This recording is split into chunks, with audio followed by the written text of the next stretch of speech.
Allah berkalam kepada baginda Nabi Muhammad sallallahu alaihi wasallam. Qul ana basyarum mithlukum.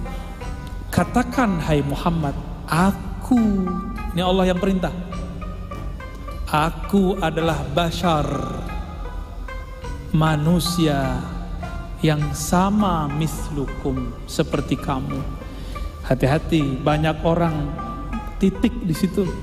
Akhirnya dia mengatakan Muhammad sama aja dengan kita, ya. Ini hati-hati, yang mengatakan itu kalau nggak orientalis, kalau nggak kelompok ekstrim yang mengharamkan maulid Nabi, ya. Sekelompok apa? Antum lebih tahu, ya. Ya. Apa? Hantu Banyu. Horor sekali guru. Itu penamaan dari guru tuh, ya. Jadi ada kelompok, kata guru, yang suka membid'ahkan maulid sama zikir barusan. Namanya kelompok Firqah Hantu Al-Banyuwiyah. Itu bukan saya loh yang ngomong, ya. Ya. Hantu Banyu. Ini jarang saya sampaikan. Beberapa waktu lalu kita sowan ke Abah Lutfi. Abah Lutfi, pimpinan Thariqah Jatman, Sayyidul Mursyidin. Apa kata beliau? Salah satu cara menghancurkan kerohanian Islam hari ini, menghancurkan agama hari ini adalah mengatakan Nabi Muhammad sama dengan manusia. Padahal ayatnya belum selesai. Ini beliau pesan, maka semua habaib, semua masyaikh, para kiai, beliau mengajak mari hidupkan mahabbah kepada Nabi, baru sholawat. Ma'rifatun Nabi dulu, baru sholawatun Nabi sallallahu alaihi wasallam. Kenapa sholawat tidak berkesan di kolbu? Karena kita belum mengenal siapa yang disolawati. Kenapa ziarah kubur tidak terasa berkesan? Karena kita tidak kenal siapa yang diziarahi. Kenapa kita nggak hormat kepada orang? Karena kita tidak kenal apa yang di dalam kolbunya. Maka jangan berhenti, ya. Maulid Nabi terus hidupkan. Hidupkan terus. Qul innama ana basyarun mislukum. Ada kalimat berikutnya. Yuha ilayya. Diwahyukan kepadaku. Apa yang diwahyukan kepadaku?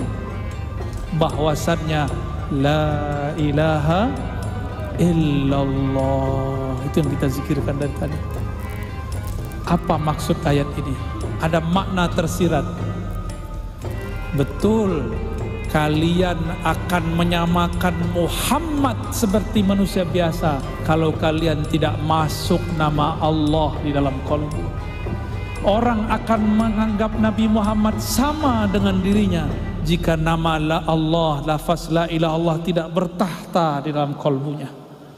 Itu makna pertama. Makna kedua, Nabi Muhammad mengatakan dirinya sama dengan dirimu, mislu, mislu, semisal. Tapi kok semisalnya berbeda? Dia semisal kamu, tapi dia diwahyukan la ilaha illallah, sedangkan engkau tidak diwahyukan la ilaha illallah. Maka supaya engkau bisa menyamai jalannya, bukan menyamai darajahnya, mengikuti jalannya, maka ambillah ilmu la ilaha illallah. Maka dari dulu sampai hari ini, ulama yang Allah masyhurkan pasti ulama yang di kolbunya ada nama Allah, pasti yang dulu-dulu. Maka kitab-kitabnya bertahan. Jangankan kitab Kanzul Ma'rifah, kitab Imam Zarnuji, kitab apa tuh kitabnya? Al-Ajurrumi, ya, Ajurumiyah. Kitab Jurumiyah bukan kitab tauhid. Itu kitab ma'rifat ilmu lughah, al-i'rab. Itu kitab, apa kata beliau? Ya Rabb, jika ini ikhlas untukmu, maka pasti tidak binasa. Lalu dia lempar ke sungai. Besok balik. Maksudnya apa? Yang nulisnya di kolbunya bertahta nama Allah. Itu dia. Itu Imam Zarnuji. Jadi yang kitab-kitab yang kita baca hari ini itu rata-rata wali Allah. Namun ada wali yang bertugas untuk ilmu nahu saraf. Ada wali yang bertugas mengajarkan ilmu thariqah dan lain sebagainya. Maka makna tadi kul innama ana basyarum mithlukum, katakanlah sesungguhnya aku manusia seperti kalian. Jika kalian masih tetap mau biasa, janganlah belajar la ilaha illallah. Tapi jika ingin menjadi pewaris Rasulullah, maka belajarlah la ilaha illallah. Awalnya lisan yang membaca, nanti lama-lama kolbu yang baca, nanti lama-lama dibacakan di dalam kolbu, ditalkinkan di dalam kolbu. Bukan dari jin, bukan dari syaitan. Yuha ilayya. Jika ulama pewaris para nabi, nabi diberikan wahyu la ilaha illallah, maka ulama diilhamkan makna la ilaha illallah. Ya. Gimana? Udah belum?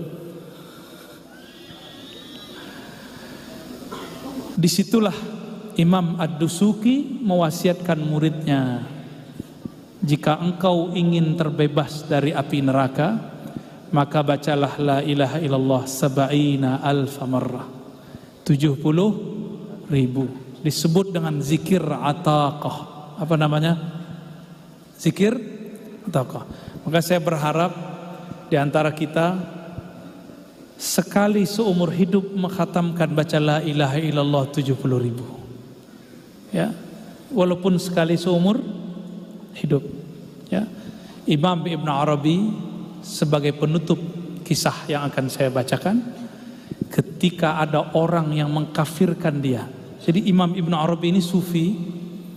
Satu kali ada ahli fikih mengatakan, aku bersaksi dan bernazar bahwa Ibn Arabi kafir dan aku akan kafirkan dia setiap ba'da salat. Jadi wiridnya sudah ganti. Dia kalau assalamualaikum, assalamualaikum, tidak astaghfirullah.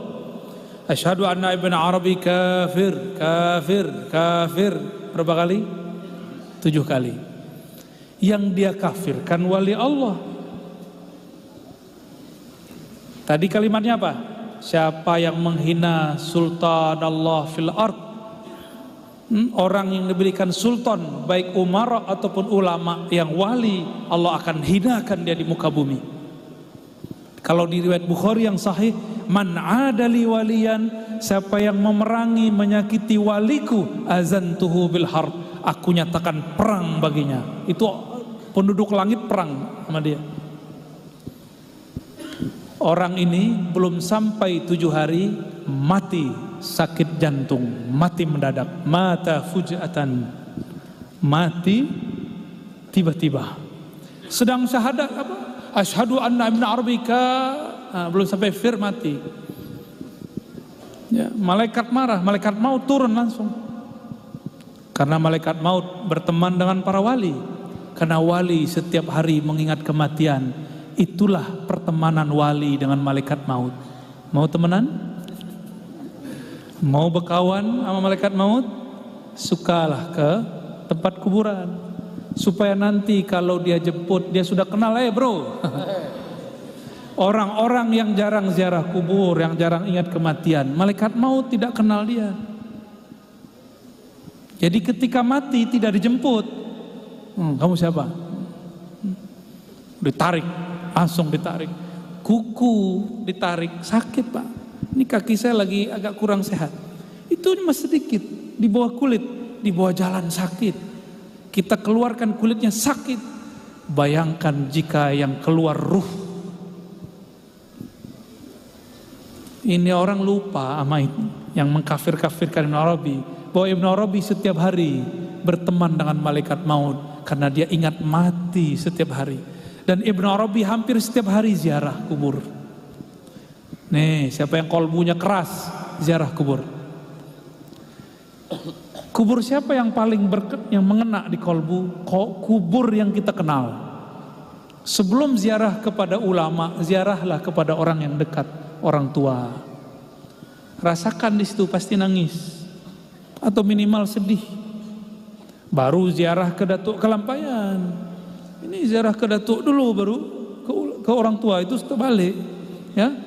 Sebelum ziarah ke ulama, ziarah dulu ke orang tua. Syukur-syukur orang tuanya ulama, dapat 2 derajat.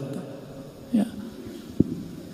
Ibn Arabi dapat kabar orang yang menuduhnya kafir mati. Ternyata Ibn Arabi punya hizib. Hizibnya kalau dibaca, orang yang nyerang dia mati. Bukan hizib Nasar, bukan. Dia punya hizib sendiri. Tapi siapakah yang pertama kali mentakziahi di karangan ulama? Bukan tetangganya, tapi Ibnu Arabi. Bukan pengikutnya, bukan pengikut orang yang mengkafirkan Ibnu Arabi, tapi Ibnu Arabi yang pertama datang. Semua kaget.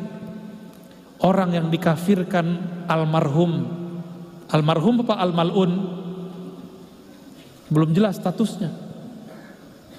Dia diziarahi, ditakziahi oleh Ibn Arabi. Ibn Arabi datang ba'da maghrib, tidak beranjak sampai jam 4. Apa yang dia baca? Dia putar tasbihnya. Afdhalul dzikri la ilaha illallah la ilaha illallah, terus sampai khatam 70.000. Ternyata Ibn Arabi dikasyafkan Allah, orang itu wajahnya hitam. Wajahnya hitam hancur. Hancur kayak seperti kena bisul, hancur wajahnya. Tapi setelah dibacakan la ilaha illallah 70.000 kali, kering dan tidak bau. Maka wali-wali Allah tidak pernah dendam. Ya, guru-guru mulia kita tidak pernah dendam sama orang yang bencinya. Benci-bencilah. Imam Bukhari tidak pernah dendam kepada Gubernur Ahmad bin Khalid. Tidak pernah dendam. Dengan ini saya menyarankan diri saya sendiri dan kita semua, mari menghidupkan zikir la ilaha illallah. Tapi jangan lupa setiap 100 kali sholawat. Kalau tidak badannya panas terbakar, rasanya terbakar. Ya, zikir itu fihi hararah wa ilajuha as-salawatu ala nabi sallallahu alaihi wasallam. Penawarnya adalah salawat kepada Nabi. Udah sholawat masih terasa panas, maka berkunjunglah kepada zuriat Nabi atau ulama pewaris para Nabi. Nanti dia adem sendiri. Ya, itu caranya. Maka jangan heran kalau ada orang belajar zikir tarikat saman, belum diajarkan sholawat, emosinya agak sedikit lumayan. Ya, karena dia suka zikir la ilaha illallah, la ilaha illallah, panas itu. Dan harus diobati dengan sholawat kepada Nabi Muhammad sallallahu alaihi wasallam.